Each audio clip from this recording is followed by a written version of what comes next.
Esperanza and the Environmental Steering Committee, Ivana Gonzalez, is a community outreach associate at Nueva Esperanza Incorporated, serving the traditionally underserved Latino community of the Hunting Park section of North Philadelphia. Esperanza operates under the biblical mandate to serve the least of these, and Ivana takes that mission to heart when she helps connecting Hunting Park residents to the social and environmental services that they need to thrive. Ivana holds a Bachelor's of Science in Human Development and Community Engagement from Temple University's College of Education.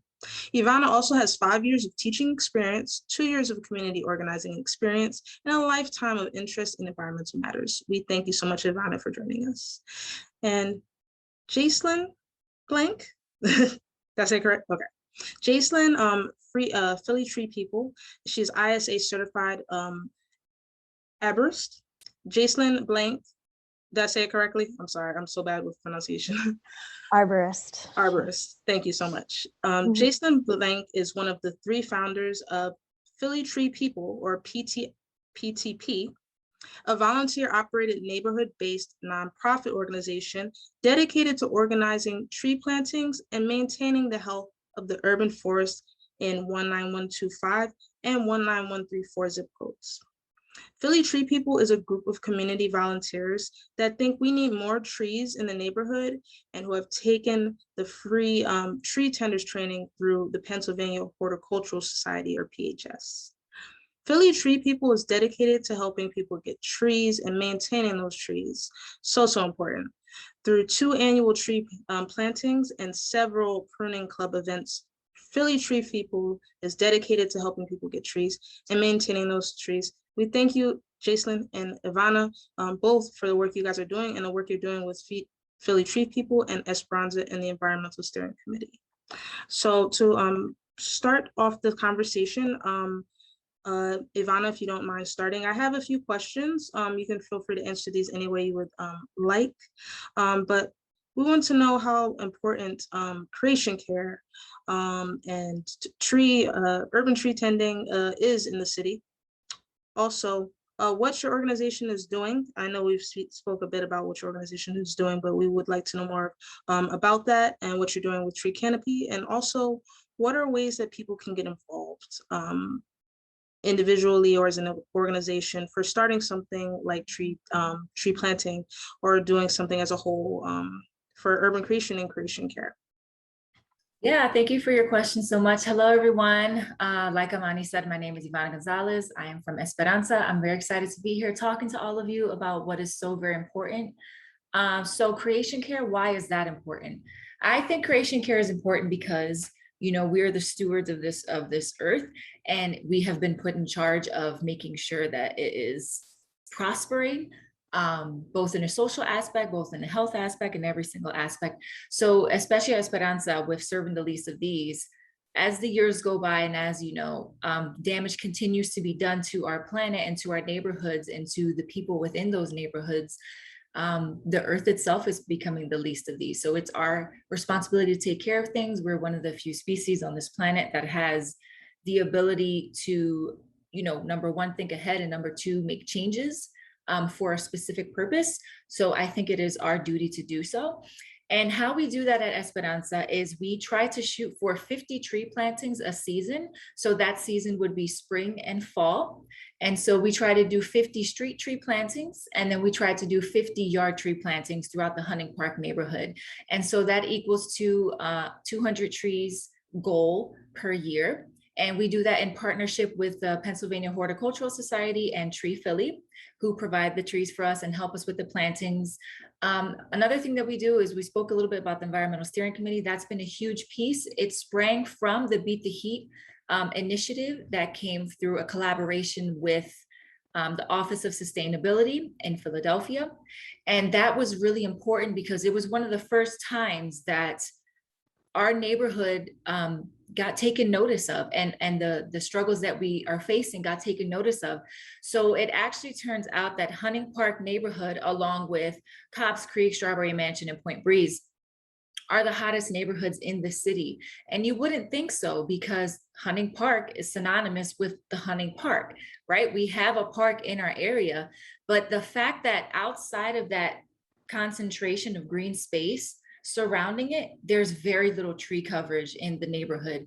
And so what that does, it contributes to something called the urban heat island effect. And what that is that it means that it's hotter there because there's less green spaces, there's more exposed asphalt and black roofs being exposed, and there's nothing to help cool the earth. It's just absorbing and holding on to all of this heat with nothing to either shade it or, you know, prevent it, block it, push it back up into the air. So what we did with this was we recognized that was an issue. The Office of Sustainability helped us recognize that. We got some surveys done and we heard what people had to say about it. And from that sprang our work with the trees.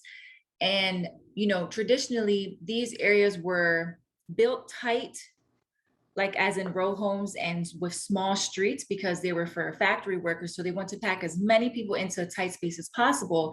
And so now we're starting to see the issues of that. So it's difficult because even when sometimes people want trees in front of their streets or in their backyard, maybe their backyard is filled with concrete. So now they have to worry about the expense of having to break that up, or their sidewalks are not deemed suitable for street trees. And that's a major issue in our neighborhood, because if you don't have street trees and the whole point is to, you know, counteract this urban heat island effect, what are you supposed to do then?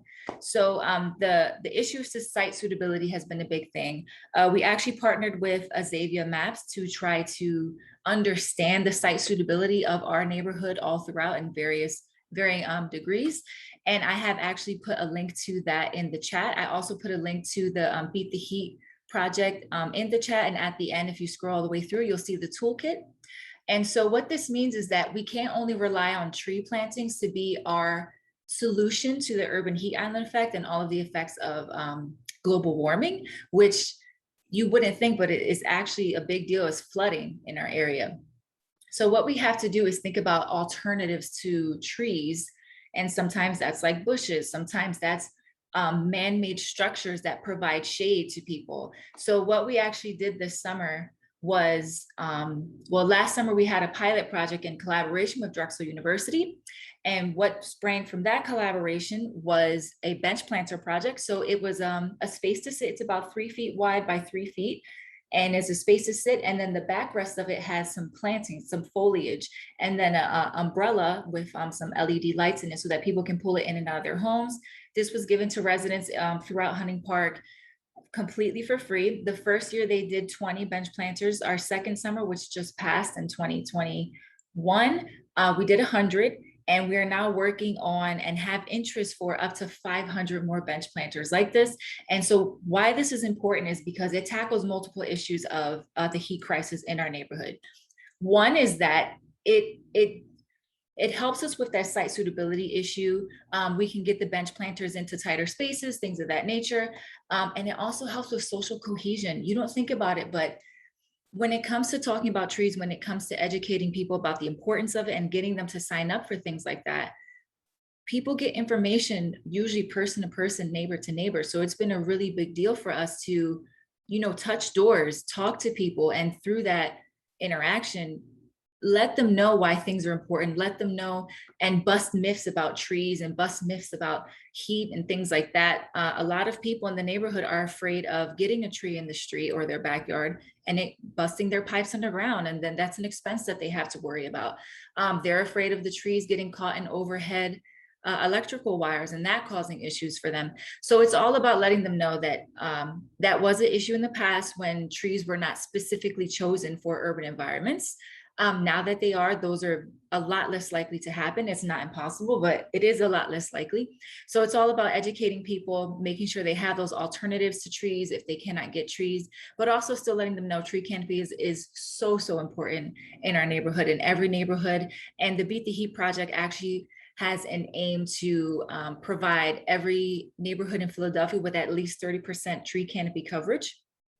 So that's something that we're really pushing. And one way we do that is through the ESC, and another way that we do that is through legacy planning. And what I mean by that is involving youth in these conversations and using their fresh perspectives and their ideas and their perspective and their opinions towards understanding how heat is affecting them and how we can fight against it and, you know, find solutions. So we just introduced a youth component to our environmental steering committee.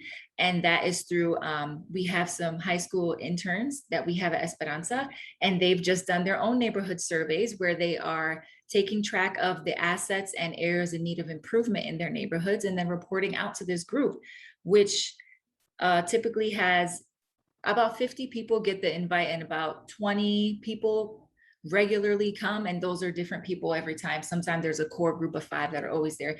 And this is neighborhood stakeholders. These are residents.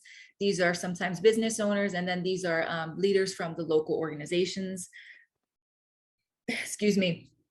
And so when we meet there, we try to push and approach everything that we do, the environmental justice issues, through the lens of cleaning, greening, cooling, and organizing. Cleaning, making sure that our neighborhoods are clean so that we take pride in them, so that we want to green them because it'll be somewhere that we want to stay. Cooling, I just sort of described that with the Beat the Heat project. And organizing, you can't go into a neighborhood and say, hey, this is what we're going to do for you, and then do it. There's not going to be any ownership of that initiative or the project itself, and it is likely to sort of fizzle out and die. So that's why it's really important to talk to people, see what they think, see what they want, and try to provide that. So yeah, thank you so much for listening, and I look forward to the next questions. Oh, how people can get involved. I'm so sorry. So it is very possible for people to volunteer, is always great. Every time we have a tree planting, we put out a call to volunteer to local schools, to local organizations, and then to ambassadors that we've identified throughout the neighborhoods. So they're always welcome to come down, learn a little bit. And then once they're with us, we, sort of push, you should tell this person that they should get trees. How about this person? So it's all about passing on that information. People are more than welcome to start their own tree tending groups. I believe if you have 3 people, you can start your own tree tending group. We also pay for a few residents to take the PHS tree tending training, the tree tenders training that PHS offers. So that they can then take the next step in trying to maybe start their own tree tenders group. They could also come to the ESC meetings. It's the same sort of networks that we push out information to. Or they could just Google things. Like, the internet is there for a reason. You can, as long as you have the intent to find information on something, you can find it there. Hopefully Esperanza and the ESC comes up. If not, I hope then those people can find another way to try to fight against the climate crisis and participate in greening Philadelphia and the Hunting Park neighborhood more specifically. Thank you so much, Ivana, for all the wonderful, wonderful work that Esperanza, Environmental Steering Committee, and all the other organizations in that area are doing and have been doing over the past years. And we look forward to all that is to come. And thank you for just emphasizing the importance of tree care and the issues with heat that we're currently facing. Now I want to turn it over to Jacelyn. And following this, we'll have some time for Q&A. Thank you so much.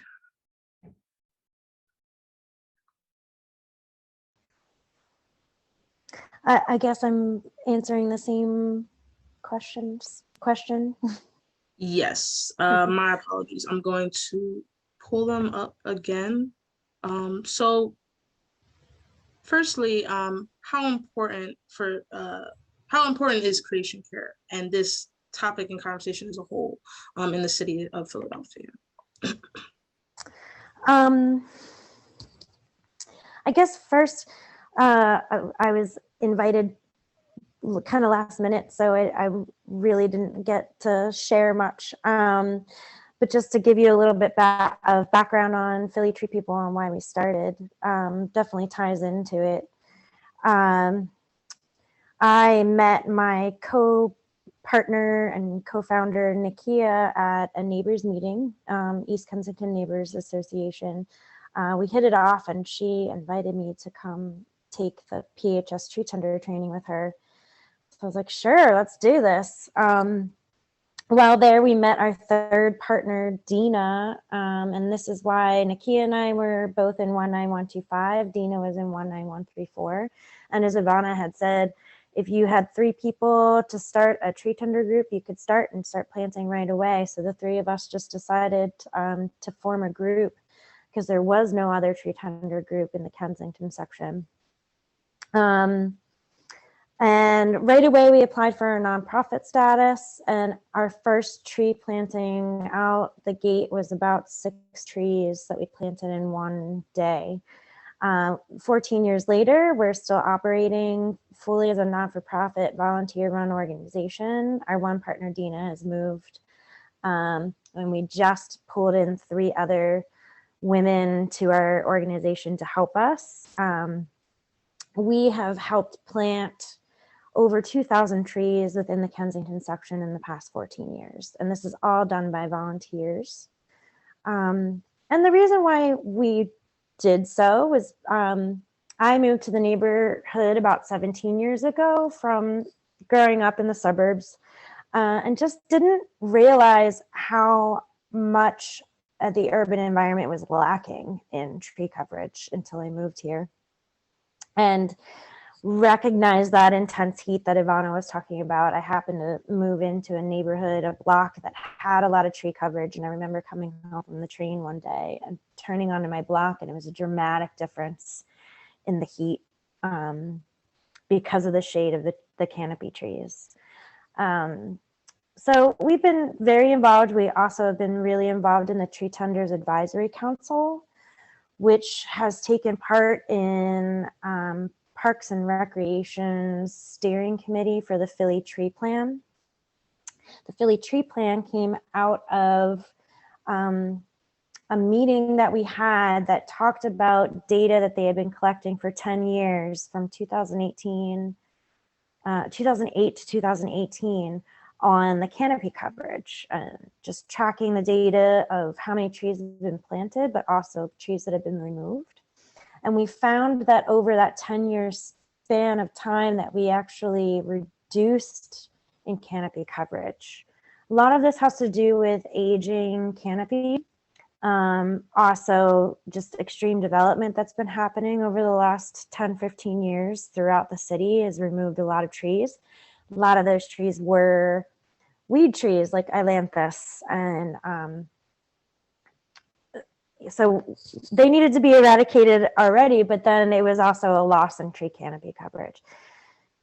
I also correlated a lot of my experience coming into the city with the lack of tree coverage and also increase of trash. So I was very involved in my neighbors association with the greening and cleaning committee, got very involved in doing cleanups, regular cleanups throughout our neighborhood. The greening committee came out of people doing some plantings, and then my organization, Philly Tree People, providing the trees for the area. And I just can't tell you how much of a dramatic change it is to see a block that doesn't have any trees and do one single planting in a day, and it's transformed. Even though it's not a canopy tree at this point, it's just, it brings so much more love and beauty and joy. But it also is like an incredible social advantage for our residents to get out and meet one another, to make connections in ways that you never thought you could connect with some of your neighbors. The correlation with increasing in greening and the reduction of violence, helping children and adults who have asthma, mitigating that. There's just bringing so much more joy with green in our life. I'm also an educator. I have a master's degree in education. When we first started with our organization in 2007, we partnered with University City Green for a number of events to learn how to do pruning from seasoned PHS tree tenders and certified arborists. And I was very interested in their program called UC Green Corps, which is a youth-based organization where they hire youth in the UC Green territory and people who are coming out of incarceration, providing jobs, providing green job skills, but helping take steward of the neighborhood and continue to clean and green and plant trees and learning the trade. I have been working towards Philly Tree People having our own Green Corps. I've been able to do it a couple of summers through getting students from the Work Ready program through the Urban Affairs Coalition. It'd be awesome if we could really connect and create our own program where we're getting students who live and or go to school and work in the neighborhood to take part in this program. I've been able to teach them pruning. They take the PHS Treetenders training, introduce them to other people in the field who work in myriad different jobs. Not only, like, you know, not just saying like you can become an arborist, but we always talk about our friend Hassan Malik, who was a PHS Treetender as a high school senior when Nakia and Dina and I were taking the PHS Treetenders class. It was for a senior project. Now he's a certified arborist. He went to Temple for civil engineering. He worked for the water department for a while in stormwater management. And now he has his own tree nursery that we buy lots of trees from, or I tell people to buy trees from. So, you know, it can run the gamut. And just talking about how, despite the fact that I am an educator, I often talk about the fact that sometimes people don't need to go to college. It's not really important. You can go off on a totally different field of study and work in the field, work in trees, work your way up that way. You know, I fell into it despite the fact that my dad was a landscaper and a Christmas tree nurseryman. I didn't learn a thing about trees until I took the PHS Treetender training. And here I am kind of following in his footsteps, being an arborist, continuing this work planting in the urban environment, and started my own business to do landscaping and tree care. Thank you so much, Jacelyn. Thank you for all the work you're doing and sharing what you're doing, how you got into Treetenders. And that's actually really amazing that, you know, even though you had someone so close to you that was doing the work, it took you like kind of diving and investing yourself into, you know, getting involved and learning more that sparked your interest. So that's really amazing. And thank you for the links as well. I want to now open the floor up, or sorry. I guess you did answer the second question, Jacelyn, what's you're doing for creation care and things. And if you want to kind of add anything else, the last question was, what are ways that people can get involved as far as, you know, creation care, tree tending? It sounds like the program you were in is a great start to that. Yeah, joining, like, I'll find the link and send it in chat, but I just shared the link to the Philadelphia government page on learning about the Philly Tree Plan. And that in that link, you can go to the vision, mission, and find other ways to get involved with that. And then I also sent the link to our website, which is not the best because it's just operated by us, or I should say Nakia.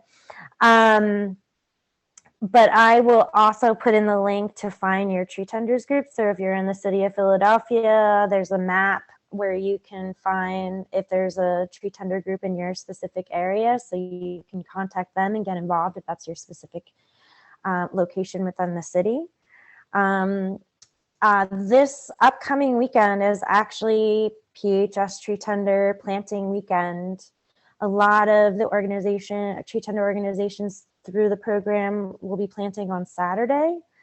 My group always plants on Sunday. We did that strategically because then we'd have more resources and PHS and Parks and Rec people to come on Sunday. So our planting is this Sunday, November 21st at 9 a.m. We're meeting at the Philadelphia Brewing Company, and we split up and do plantings from there. That's a great way to get involved and to meet people and learn the tricks of the trade We have a lot of regular volunteers who come that are certified arborists or seasoned PHS tree tenders. So you can learn a lot from our crews that are out planting trees. And then afterwards we go back to the brewery and have a fun lunch and get to mingle and meet one another. Yeah, I'm seeing some questions in here. Yeah, no, thank you for sharing that. And yeah, we had a question from Pam. What trees are best for urban environment, for the urban environment? How important is the selection of the native trees and plantings in your projects, of your projects?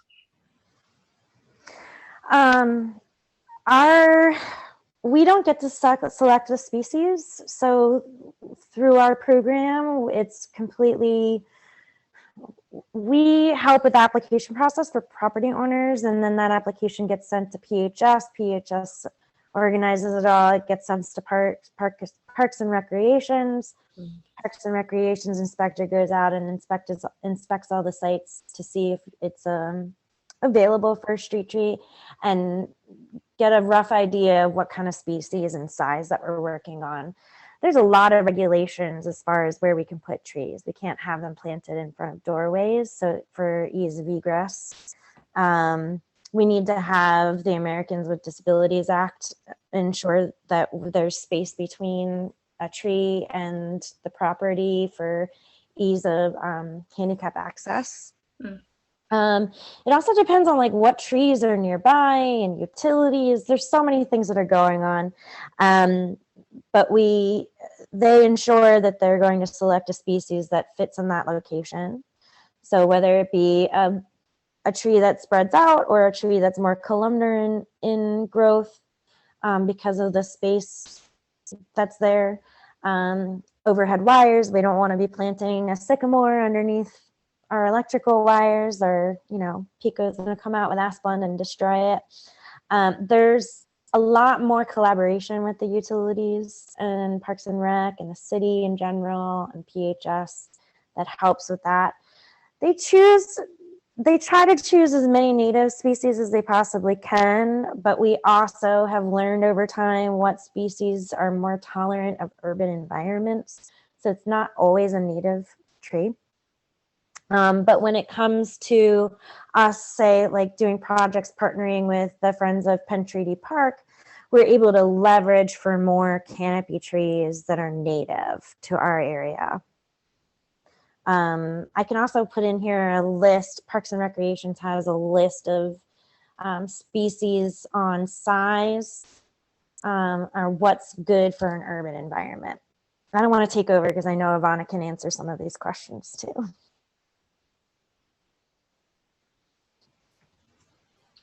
Okay. Yeah, Ivana, please feel free at any time if you would like to give your comments or thoughts. So just to jump in on this question from, I believe, Timothy, does the Philadelphia city government provide any support for the tree planting activities? Yes, they do. Tree Philly is a part of the Philadelphia Parks and Recreation department.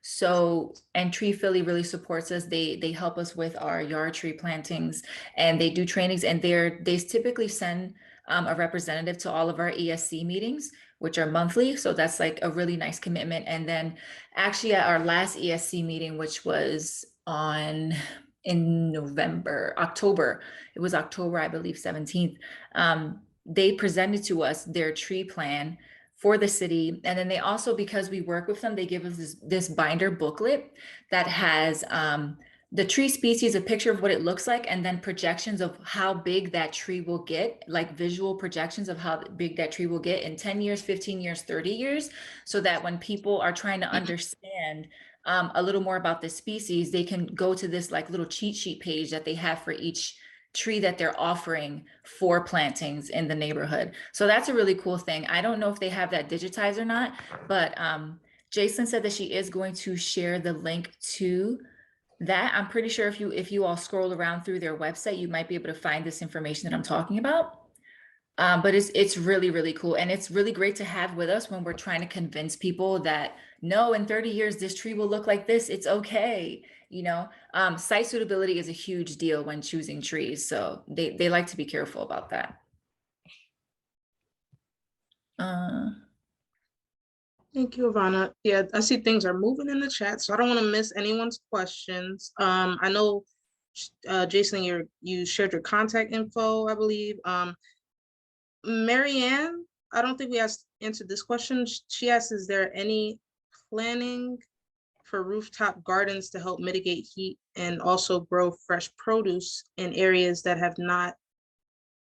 don't have places to plant trees? I don't personally have any information on that, but I'm sure it's definitely something that's cooking. Yeah, I would say the same thing. I don't personally have information about that. It is something that we're very interested in because it helps with cooling and with heating. One of the best things that people try to suggest for green roofs is vines, because in the summer, the vines will be lush. They're blocking the sun from your black rooftop so that you're getting shade on there. It's not absorbing heat and heating up your home. And then in the winter, those leaves will fall off and allow the sun to then penetrate through, hit that black roof, and then add that extra heat to it. I think that is an excellent thing for us to explore from now on. Especially since, like I said, there's a lot of site suitability issues in neighborhoods like Hunting Park with small blocks and small sidewalks. So yeah, keep your eye out for that, I think. Thank you, Ivana. And thank you, Jason, as well for answering that question. We also have a question from Alan. Do you have the info for the planting and art next Saturday? Or was it next weekend? I believe. In Ardmore? It would probably be this Saturday, which if I have a minute, I can look up the Treetenders list and then I can link you to that group in particular. Right now, I am going to share the approved trees for Parks and Recreation so you can get an idea of what species we found that are best suitable for an urban environment. Awesome. Nice. Yeah, thank you so much. We also have a question from Carrie. Lots of people are afraid of the potential expense of tree maintenance. Can a fund be created using Build Back Better funds? Wait, my whole thing just hold on. That could be, sorry, let me say that again. Can a fund be created using Build Back Better funds that could be used by homeowners or property owners in case they have tree issues that cost money? Yeah, I think that's a really interesting question. I don't see why not. I think it depends on the program itself and how homeowners and property owners either apply to it or allowed to use those monies. But there is very real fear connected to trees in urban environments. Like I said, busting up pipes, sidewalks, and then busted sidewalks then make it really difficult for people in wheelchairs or people with strollers or people with shopping carts that are just trying to go to their local grocery store to get around the neighborhood.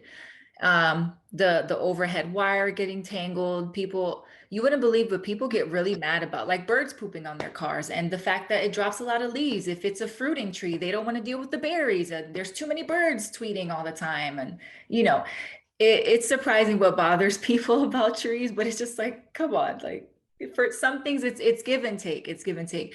But yeah, those are very real issues, especially since it costs about $3,000 to fix a sidewalk if you own the home. So it's a real fear. I would be interested in looking into how Build Back Better funds could be used for something like that specifically. But when we go out to canvass about trees, we also bring with us this pamphlet, which I wish I had with me, but it's an insurance for your pipes and I believe your basement too. Oh, I really wish I could remember it, but I think you pay like $5 a month, and if anything happens to your pipes or anything like that, then the insurance covers the repairs for it. I actually had a coworker who needed to use this because her basement was flooding just 2 months ago, and everything was covered. Her basement is now dry, and she can, have prevent those things that happen with flooding, like mold and things like that. Thank you, Ivana. If you so happen to know or remember the name of that resource, it would be great. I'll be sure to share it with everyone on. And I see Bill, you have a question? You can go ahead and. Well, just a comment. Our Philadelphia chapter of Interfaith Power and Light has been involved with tree tenders for a number of years. We've done tree plantings in conjunction with the Horticultural Society, mostly at sites that have been approved by the Parks and Recreation and the Street Department, but in conjunction with churches in North Philly, in parts of Germantown, and some other neighborhoods in the city. And the contact person within our Philadelphia chapter is Mark Smith, who is a member at First United Methodist Church of Germantown. And I know I have an email from him. They're also doing a Treetenders tree planting this coming weekend. And so if people are interested in getting more information on that, if you're in the northwest part of the city or in Germantown or Mount Airy, I could put you in touch with Mark. You know, he would probably be happy to have some additional volunteers to work with him on their tree planting this coming weekend.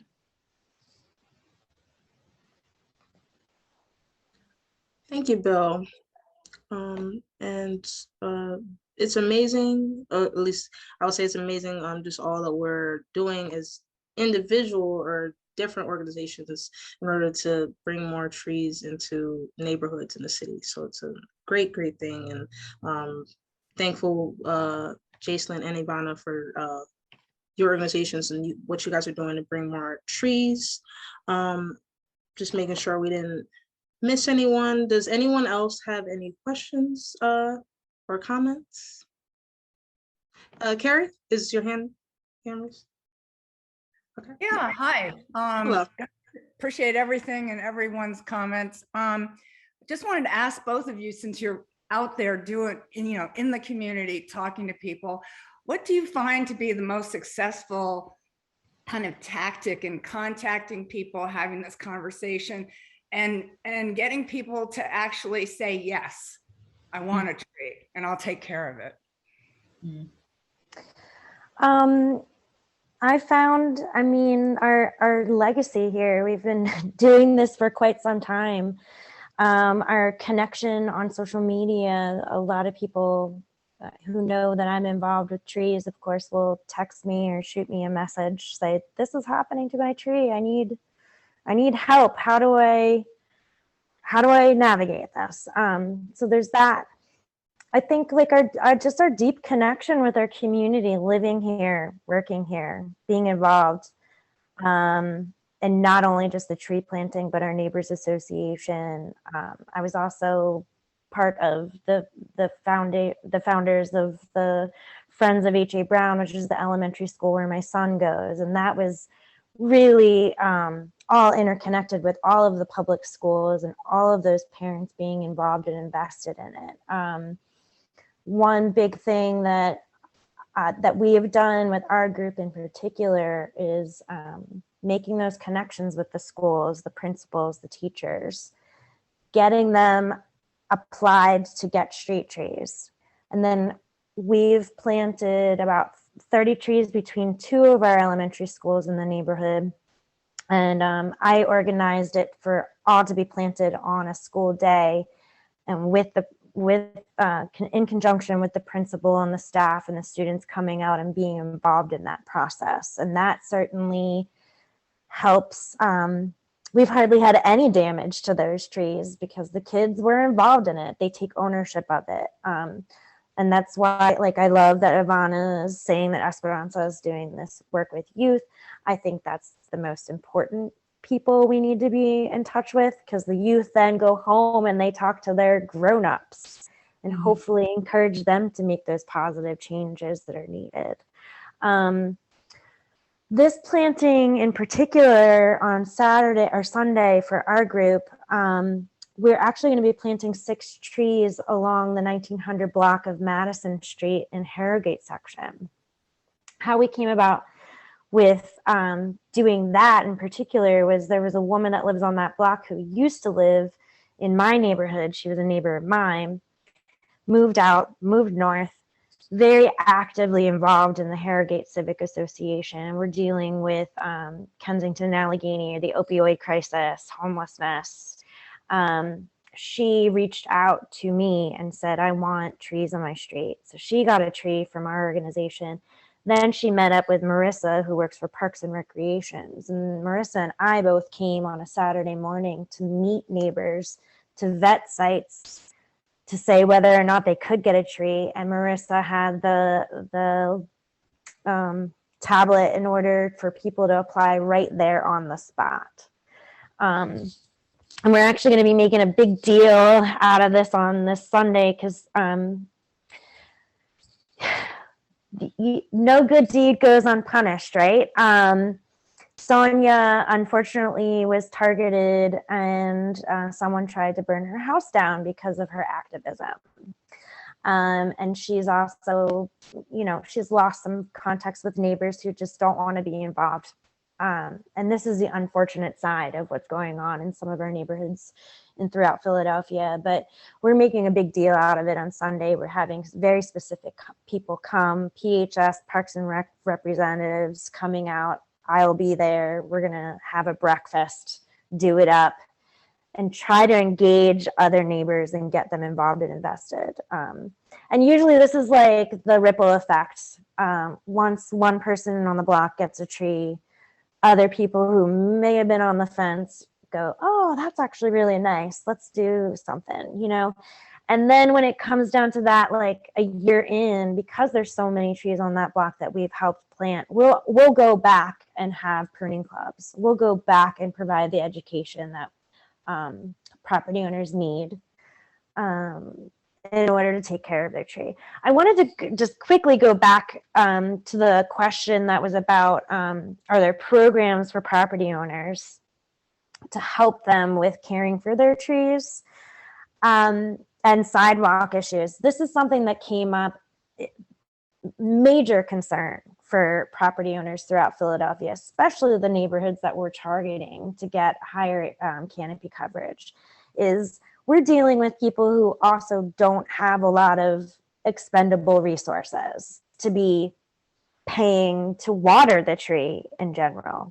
It doesn't cost that much per year, but to someone who's living paycheck to paycheck, that's an expense they can't afford. Also, they've been burned by the city a lot. Why should I put a tree up to help my city if the city is not helping me? So this was a major thing that we brought up in the steering committee about changing policy, also having funding sources, leveraging for city government to fundraise for people who want to have a tree but can't afford to do the maintenance on it, to deal with the sidewalk issues. Find out, trying to educate those people like trees. Yeah, maybe if there's a leak in your pipe, the tree root will seek it out because they need water, but they're not doing it on purpose. There has to be a leak already. Some people think about like Feed Me Seymour in the Little Shop of Horrors, and this tree is attacking their pipes. The leak was already compromised, and we're also dealing, like, these are certain neighborhoods where utilities are not being maintained. Generational houses that have been owned for generations, they just don't have the money, the resources to pay for things like that. Parking is an issue. A lot of people are parking on the sidewalks, so it's breaking our utilities. So that was a major push within the Philly Tree Plan to make sure that anyone throughout the city of Philadelphia would have insurance, that they would get help to have their sidewalks fixed, to get assistance with their utilities, and also to provide maintenance for those trees. It needs to come back into the hands of the city government and not. I love what I do, but our organizations pop up because we're filling the need that wasn't there anymore with the city. And it's not necessarily the city's fault. It's just funding, state funding, and people's priorities. We have to put priorities back into environment, and that will help mitigate a lot of problems. That's the other thing we need to make that educational. We need to provide that education on how important this is for a holistic experience for our residents. Sorry, I talk a lot. No problem. Yeah, I was going to say that was, thank you so much. Ivana, did you want to say anything? Yeah, I was just going to say, like, I think when you're in service-based sort of organizations, your hope is to work yourself to make yourselves obsolete, right? You would hope that you provide the services well enough and then give the power to the people in such a way that they can carry it on themselves. So kind of like Jacelyn was saying, you need to start with people, right? It's that person-to-person contact. Like I said, we canvass a lot with our residents in Hunting Park and with the businesses that are in Hunting Park. We talk to them all the time. And I think it's also about creating a differentiated approach to education and access. So I think for me and for Esperanza and for many organizations, that means coming up with different ways to get that information across to people, and, you know, non-threatening ways, easy to understand, easy to remember, things like that. And like I said, busting those myths about trees. I really love the point that Jacelyn made about when there's a leak in the pipe and they're like, oh, and then when they go to fix it, they find the tree root in there. It's like, a lot of times the pipe was already broken and the tree was just, you know, a lot of times the owner forgets to water that necessary 15 gallons a week. And so the tree, of course, is going to do what it can to get that water that it needs. So they find the thing and then they're blaming the tree for it afterwards. So it's really unfortunate how trees and green spaces get blamed for things that are not their fault. But yeah, always start with the people, and definitely changing policies in our neighborhoods. That's all about activating the community as a whole. And I think the fact that green spaces and trees in general lead to more social cohesion, because when you think about it, it's a hot day, right? You're on the block, your AC is busted, so you have to go outside to at least get the breeze. Where are you going to stand? Are you going to stand in the direct sunlight or underneath a tree that has shade? You know what I mean? So it just breeds congregation, and then that congregation breeds conversation, and that conversation breeds connection. And so that just snowballs and becomes this thing where now you know your neighbor and you can say to them, hey, you know, I'm going to be leaving on vacation, or I have to go visit someone. Can you water my tree? You know, things like that. It's really important to activate the people. That is a very long road to build and to upkeep, but it's, you know, it's necessary work, I think. Yeah. Absolutely. Absolutely. Thank you both so much. I personally learned a lot. I know everyone that joined learned a lot, and we appreciate the resources. Overall, just the importance of education, spreading the word. I completely 100% agree. I know we have only a few minutes left. I wanted to just make sure all questions were asked and all comments were given. I also put a link in the chat, which I want to quickly talk about. It's going to be an extension of our actual conference today. There's going to be an event, a Zoom on Monday from 7 to 8. It's going to be with conservation voters, Tacony Frankfurt Watershed, New Jersey League of Conservation Voters, and PEC. It's titled Caring for the Earth, Opportunities for Religious Institutions to Protect Clean Water for Healthy Communities. You're going to hear from leaders in the faith community who have installed green infrastructure projects to reduce contributions to water pollution and supporting their communities. So it's not, you know, directly, you know, tree work and things, but it's definitely all interconnected and related to what messages we're trying to put out. Ivana, would you like to say anything? Yeah, I just wanted to say, I was scrolling through the chat one more time and I see that Timothy Beckham asked, do you do digital or in-person presentations to organizations on tree plantings? Timothy, do you mind clarifying what you mean by that? Like, or tree plantings, like, you know, presentations about like the information about it, or trying to get people like involved, if you're still on? No, many organizations like churches or Rotary clubs or even schools, middle schools, high schools, colleges, they need information about climate change and what's being done to correct it, and what's being done to mitigate the problems. And also like how they can get involved. And how they can get involved, of course, yes. And it just seems to me like presentations to groups of that sort would be both good for them and good for you, and good for the world if it promoted the development of tree planting. So I just wondered if you did that. And well, I did hear from Jacelyn, pardon me. Sorry. That she would be available for making those types of presentations, and so it's in your lap now, Ivana. Yeah, I mean, we can do sort of what we did here today, which was, give the information, provide links to those toolkits. I'll have the information for that pamphlet next time if we were to do that. So what I'm going to do is put my information, my contact information in the chat so that you can stay in contact with me, Timothy. If you happen to have a group that that you already would like to receive a presentation like this, I think it's exactly what we need to be doing. Like you said, reaching out. Yeah, I'm part of an organization called Community Net Zero. Oh, yeah? Yeah, which is in Chestnut Hill. Okay. And our focus is on the development of presentations on various topics with regard to education on climate change. And we also do tabling and distribution of literature and different festivals and whatnot. So that would be an organization that maybe you could use to find places to do presentations, or you could come and do a presentation to us or something like that. It would be. That'd be great. I just want to say too, like a lot of times the resources that we share, we've gotten mostly from PHS or Parks and Recreations. Both those organizations do already have canned presentations on specific things. I mean, I'll talk to anybody, but I mostly work with specifically in my neighborhood, but we just need to spread the word that we need to take care of our earth. Right. Yeah. Well, that's an important thing, and in taking care of the earth, we take care of ourselves and our children and our grandchildren. Absolutely. So I put my information in the chat, Timothy. If you want to do the same, you can message me directly, I think.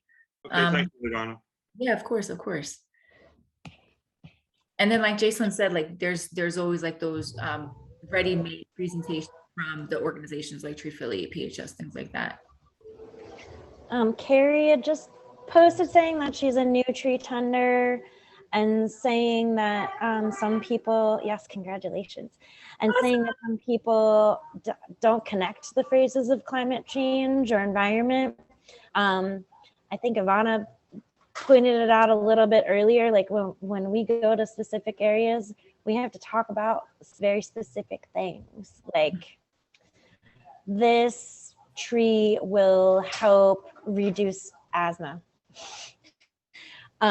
or specific areas, this will increase your property value. Just making connections to very specific data-driven statistics help. Like if we have the exact numbers of like how much stormwater retention this tree will provide, that way it offsets your costs for water department, blah, blah, blah, blah. Those kinds of things. It's like you just have to kind of think of who you're talking to, gauge who you're talking to, and there's got to be a list of things that you can target, say. Yeah, I agree with what you're saying. For me personally, I find that using like statistics is not, sometimes it just makes people like, what do you mean? Like you're bothering me with these numbers. So just, if you see kids hanging out in front of the block, you say, oh, let's keep those kids cool. Oh, let's give them some shade to play under. Let's things like that. You just have to observe and sort of get to know the resident and their needs based off what you can see and then what you learn about them as you engage with them, because this is an engagement that is continuous. You know what I mean? So, you know, once we get the tree planted, it's not done. Like those first 2 years, that tree is going to need help. It's going to need watering. It's going to need, you know, make sure the stakes are in. It's not getting hit by car doors as they open. That's a huge thing for them, and damaging the bark, and then they get disease. So you have to really keep up with people. And that's why I really love the Treetenders program, because it checks back up on those trees. And it typically involves a group that is from that neighborhood already, who can, you know, check on that tree both formally through the Treetenders program with their group, and informally just passing by, like, oh, you know what I noticed, ... You know what I mean? I think that's a really big deal. It sounds to me like you're trying to push trees though, and I like it. Carrie. Yes, all for the trees, all about the trees. Thank you guys so much.